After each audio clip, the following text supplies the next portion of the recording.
Hi, it's Anish Raja from A Raja Properties, and this one is the first video for a while, and I just want to talk about the realities of investing in HMOs. So this is actually my first HMO that I bought in 2016, and we're now in 2021, so I've had it for coming up to 5 years now.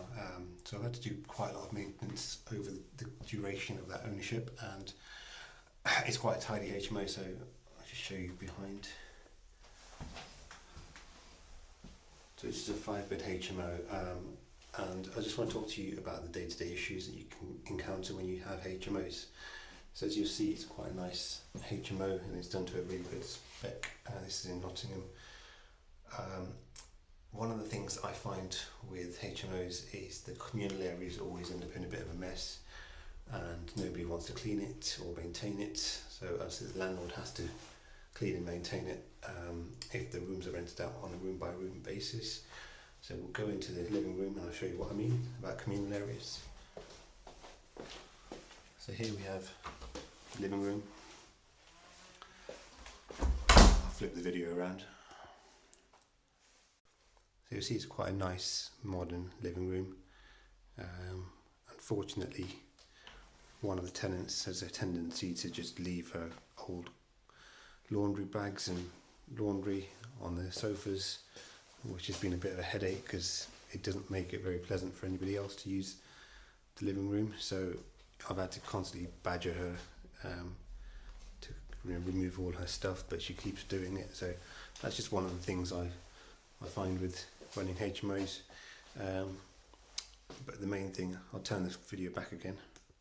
So the main thing that I find with HMOs is you have to constantly keep on top of tenants in terms of rent payments and also keeping their room clean and tidy. So you have to do regular inspections, and then if the tenant hasn't paid the rent on time, keep on top of them, keep texting or emailing within reason. You don't want to harass them, but you want to make sure they know that you're on the ball.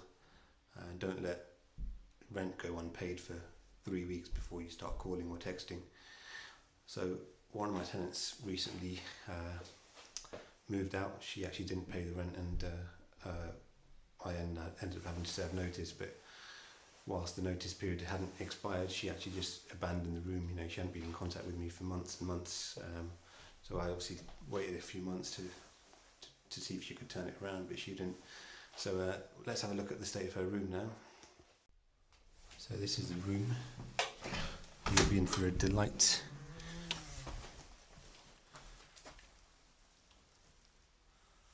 So this room has been abandoned by the tenant and it's been left in a complete mess.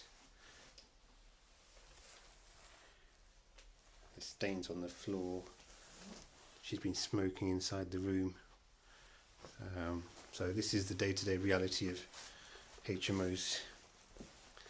You can get one bad tenant who doesn't pay rent and then does a runner, and you're left with a complete tip to deal with.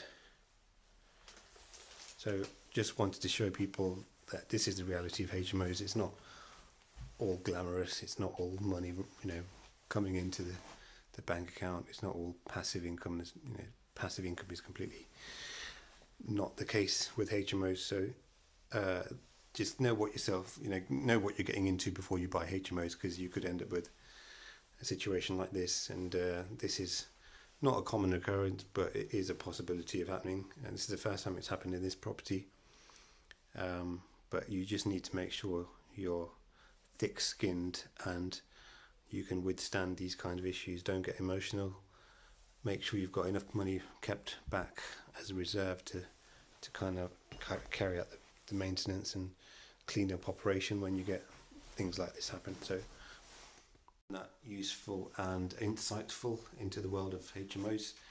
I'm not the biggest fan of HMOs myself. I don't recommend it to newbie investors or investors looking to invest for the first time. It's not an easy form of investment, HMOs, so it's not something I'd recommend to people that are not that are quite emotional, that want to see beautiful houses. This is not what can happen in HMOs. So hopefully you found that useful.